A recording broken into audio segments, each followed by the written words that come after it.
बिस्मिल्लाहिर्रहमानिर्रहीम अस्सलाम वालेकुम दोस्तों, ये हम जो है एक सीरीज़ स्टार्ट कर रहे हैं जिसमें जो भी इंग्लिश से रिलेटेड आईबीए के ग्रेड 5 to 15 जो भी एरियाज़ हैं जिसमें से टेस्ट आ रहा है, ख़ास तौर पे इंग्लिश पोर्शन का, जिसमें प्रीपोजिशन हो गए, एरर डिटेक्शन हो गई, रीडिंग कॉम्प्रिहेंशन हो गई, पार्ट्स ऑफ स्पीच हो गए और स्पेलिंग्स हो गई या फिर सेंटेंस स्ट्रक्चर हो गया। ये सारे टॉपिक्स जो है, ये सारे एरियाज जो हैं वो हम कवर करेंगे और मिनिमम टाइम में हम कोशिश करेंगे कि एटलीस्ट इतनी मतलब कि आपकी प्रिपरेशन हो जाए कि आप आउट ऑफ 40 से at least you should get 25 to 30 और 32 मार्क्स। तो हम कोशिश करेंगे कि आपकी ज़्यादा से ज़्यादा तैयारी कराएं और इसमें आपका जो कंट्रीब्यूशन होगा वो ये होगा कि आप हमारे चैनल को लाइक करें, सब्सक्राइब करें। So now we are going to start our video and we are going to discuss the first rule of finding error detection in English sentences. Rule number one is related with one of. One of is always followed by a plural noun phrase. One of के बाद जो है हमेशा एक plural noun phrase आता है। अब plural noun phrase और सिंगुलर नाउन फ्रेज क्या होता है? Just take an example of a word friend. Friend जो है एक मतलब के एक सिंगल फ्रेंड, लेकिन अगर हम कहें फ्रेंड्स तो ये जो है ये एक प्लूरल नाउन है, मतलब के प्लूरल नाउन फ्रेज हम इसको कह सकते हैं। माय फ्रेंड्स जो है ये एक प्लूरल नाउन फ्रेज हो गया। बट जो वन ऑफ है it means one of them, मतलब के for example I have 3 friends but one of them is a doctor. तो वन ऑफ जो है it always takes a singular verb because the subject is one. तो one of के साथ हमेशा जो वर्ब होता है वो सिंगुलर रखता है। ठीक है, तो उसके साथ हम जो है प्लूरल वर्ब चूज नहीं कर सकते। अब इस सेंटेंस में जो है one of my friends are an engineer. अब यहाँ पे जो है यहाँ पे स्टूडेंट को या कैंडिडेट्स को कंफ्यूजन हो सकती है कि जो है फ्रेंड्स है तो इसीलिए हम सेंटेंस के साथ आर लगाएं, लेकिन बेसिकली जो मेन चीज है, जो सब्जेक्ट है सेंटेंस का, वो फ्रेंड्स नहीं है, वो है वन ऑफ। ठीक है, तो इसीलिए हम इसके साथ जो है सिंगुलर वर्ब लगाएंगे, जो कि आर नहीं, आर जो है वो हम प्लूरल वर्ब के साथ, प्लूरल नाउन के साथ यूज करते हैं। लेकिन जो है वन ऑफ, क्योंकि सब्जेक्ट सिंगुलर है तो इसके साथ जो है हम एक सिंगुलर वर्ब लगाएंगे जो है इज यहाँ पे यूज होगा। जैसे कि ये लिखा हुआ है one of my friends is an engineer, मतलब कि मेरे दोस्तों में से जो एक दोस्त है वो एक इंजीनियर है। And second example is one of my dogs have disappeared.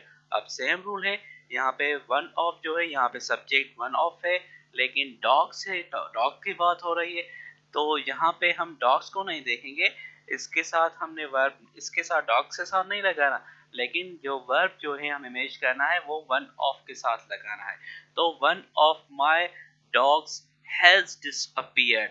ठीक है, क्योंकि हमें पता है कि हैव जो है वो प्लूरल नाउन के साथ यूज होता है और जो मतलब कि हैज है वो सिंगुलर नाउन के साथ यूज होता है। Rule number 2, the use of two negatives to express a single negative idea is wrong. मतलब कि जो बहुत सारे स्टूडेंट्स होते हैं या कैंडिडेट्स होते हैं, बहुत सारे लोग होते हैं जो कि मतलब कि एक ही आइडिया में, एक ही नेगेटिव आइडिया में वो दो मर्तबा मतलब कि नेगेटिव एक्सप्रेशन देते हैं, जो कि मतलब कि एक रॉन्ग है इंग्लिश में। Two negatives lead to a positive meaning. जब भी टू नेगेटिव किसी एक सेंटेंस में आते हैं वो एक हमें पॉजिटिव मीनिंग देते हैं। तो इसीलिए अगर आप नेगेटिव बात कर रहे हैं, अगर आप मतलब कि कह रहे हैं I don't like to eat mangoes, but if you say I don't like to not eat mango, ये कहेंगे तो मतलब कि ये एक मतलब कि खराब एक्सप्रेशन देगा। तो इसीलिए जरूरी है कि one negative word should therefore be used for the expression of a negative idea. I don't know nothing about him। अब यहाँ पे देखें I don't जहाँ पे एक जो है वो भी हमें नेगेटिव एक्सप्रेशन दे रहा है और nothing जो है वो भी हमें नेगेटिव एक्सप्रेशन दे रहा है और सेंटेंस भी मतलब कि जो है सही नहीं लग रहा। तो इसको करेक्ट करने के लिए हम क्या करेंगे, I don't know anything about him। ठीक है, नथिंग की जगह हम क्या करेंगे, एनीथिंग लगाएंगे तो ये जो है एक पॉजिटिव मतलब कि हमें मीनिंग भी सही देगा, नेगेटिव मीनिंग देगा, और एक मतलब कि सेंटेंस जो है वो भी सही से मतलब कि suitable sentence suitable words use होगा। And number 2, I could not find him anywhere, मैं उसे कहीं भी ढूंढ नहीं सका। ठीक है, हम बात ये कहना चाहते हैं लेकिन हम इस सेंटेंस में जो है कुड नॉट भी नेगेटिव एक्सप्रेशन है, नो वेयर भी जो है वो नेगेटिव एक्सप्रेशन है। तो इस सेंटेंस को करेक्ट करने के लिए हम क्या करेंगे, आई could not find him anywhere, मैं उसे कहीं भी नहीं ढूंढ सका। Number 3, the subjective mode. अब सब्जेक्टिव मोड है क्या? ठीक है, जब भी हम सब्जेक्टिव मोड की बात कर रहे होते हैं तो इसका मतलब ये होता है कि हम कोई ख्वाहिश या कोई ऐसी बात कर रहे हैं जो कि मतलब के हकीकत नहीं है, वो मतलब के बिल्कुल कॉन्ट्ररी टू एक्चुअल फैक्ट, मतलब के बिल्कुल अपोजिट है एक्चुअल फैक्ट के, हकीकत के बिल्कुल बरक्स है।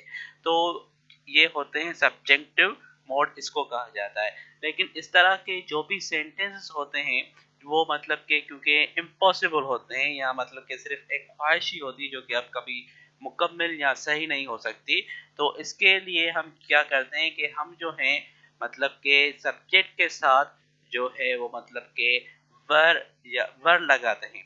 ठीक है, जैसे कि इस सेंटेंस में I wish I was as tall as my father. अब जो है ये एक ख्वाहिश है कि मेरी ख्वाहिश है कि मैं इतना लंबा होता जितने के मेरे फादर है। अब जो है मतलब कि इट इज इम्पॉसिबल।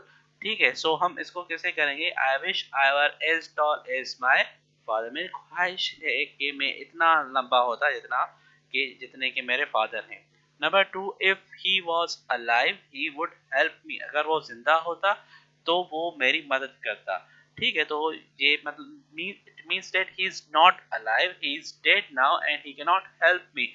तो इस सेंटेंस को करेक्ट करने के लिए हम क्या करेंगे, इफ ही वर, वाज की जगह हमने सिर्फ वर लगाना है और हमारा सेंटेंस बाकी जो है बिल्कुल सही होगा। If he were alive he would help me, अगर वो जिंदा होता तो मेरी मदद करता। Rule number 4, verbs like absent, apply, acquit, enjoy, over, preach, resign and pride are used reflectively। मतलब कि ये जो सारे verbs हैं इनके साथ जो है ये जो है reflexive noun pronoun जो होता है वो इनके साथ यूज होता है। reflexive pronoun कौन से होते हैं, myself, yourself, ourselves, themselves, himself, herself, oneself, ये जो सारे हैं इनको रिफ्लेक्सिव प्रोनाउन कहा जाता है। तो हमेशा जब भी ये वर्ड्स आए तो इनके साथ आपने सेंटेंस में जो है वो रिफ्लेक्सिव प्रोनाउन जरूर यूज करना होता है। For example, he prides on his wealth.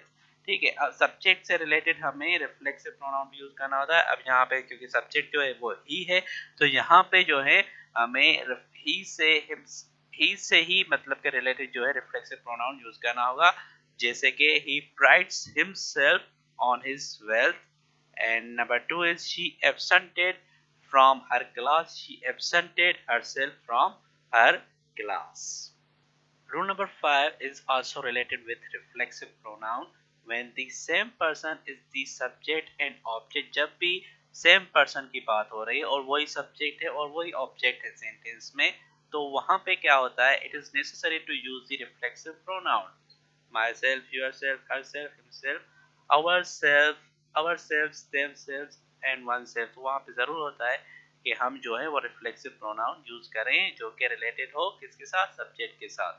I cut me shaving this morning। अब यहाँ पे जो है I cut myself होगा ना कि me। यहाँ पे आपने जो है मतलब कि ऑब्जेक्टिव केस नहीं रखना बल्कि कौन सा केस रखना है, रिफ्लेक्सिव प्रोनाउन वाला केस रखना है। यहाँ पे जो मी है वो मतलब कि ऑब्जेक्टिव केस हो गया, लेकिन यहाँ पे हमें क्या रखना है, हमें यहाँ पे रिफ्लेक्सिव केस रखना है, रिफ्लेक्सिव प्रोनाउन यहाँ पे हमें यूज करना है।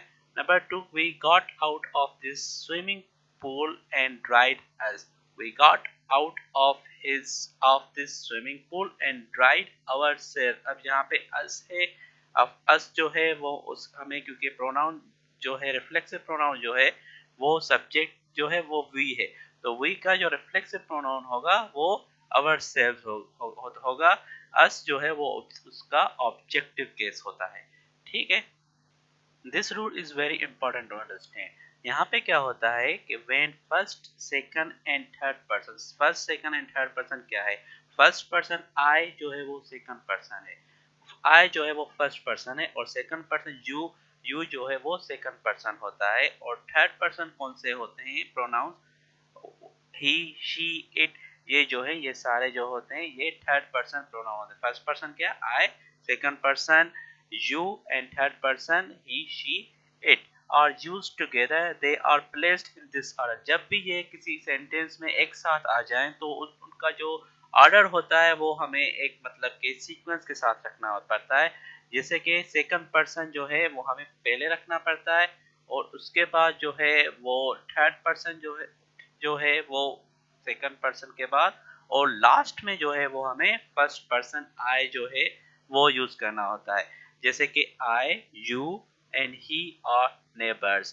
ठीक है, ये जो सीक्वेंस है ये गलत है। यहाँ पे पहले हमने क्या रखना है, पहले हमें सेकंड पर्सन, उसके बाद जो है थर्ड पर्सन, और लास्ट में जो है वो फर्स्ट पर्सन हमें रखना होगा। यू, ही एंड आई और नेबर्स। अब जहाँ पे आई हो गया, हम फिर कहेंगे कि आई के साथ इज एम लगता है, तो यहाँ पे क्योंकि हम अकेले की बात नहीं हो रही, मेरी अकेले की बात नहीं हो रही, यहाँ पे तीन लोगों की बात हो रही है, तो इसीलिए हमें यहाँ पे उससे रिलेटेड जो है वो वर्ब भी इस्तेमाल करना होगा। You, they and we must work together. So we, you and they must work together. Okay. Rule number 7 is very easy. Pronoun following let must be in objective case and not in the nominative case. जब भी sentence जो है हमारा वो let से start हो और उसके बाद जो भी प्रोनाउन होता है वो हमेशा जो है वो ऑब्जेक्टिव केस में होता है। ऑब्जेक्टिव केस जैसे कि हिम, हर, ये जो है वो ऑब्जेक्टिव केसेस हैं। तो ये हमें मतलब कि ये नॉमिनेटिव केस जो होते हैं ही, शी, इट, ये नॉमिनेटिव केस के साथ लेट के बाद आप नॉमिनेटिव केस यूज नहीं कर सकते। आपने हमेशा जो है वो ऑब्जेक्टिव केस यूज करना होता है लेट के बाद। Let he do whatever he likes to do. Now here he, here is an error, he is an error in this sentence. Now we have to replace this he with him to correct this sentence. Let him do whatever he likes to do. Rule number 8. When a pronoun is the object of a verb or a preposition, it should be in objective case. जब भी मतलब के कोई pronoun जो है वो किसी sentence का, किसी वर्ब का जो है वो ऑब्जेक्ट के तौर पे इस्तेमाल किया गया है या प्रीपोजिशन के बाद इस्तेमाल किया गया है, तो वो भी जो है वो हमें ऑब्जेक्टिव केस में यूज करना होता है। These books are for you and I. ठीक है, अब यहाँ पे जो है आर जो है वो वर्ब है, उसके बाद ऑब्जेक्ट आ रहा है हमें, वो ऑब्जेक्ट क्या है, यू एंड आई, और दोनों जो है वो प्रोनाउन है। तो हमें जो है इसके लिए जो है हमें ऑब्जेक्टिव केस यूज करना होगा, ना के नॉमिनेटिव। अब यहाँ पे आई जो है वो नॉमिनेटिव केस है, तो यहाँ पे जो है आर को हमें रिप्लेस करना होगा मी से, जो कि एक ऑब्जेक्टिव केस है आई का ही। These books are for you and me, और यू का जो ऑब्जेक्टिव केस होता है वो यू ही होता है, तभी ये सेंटेंस जो है वो बिल्कुल करेक्ट हो गया। अब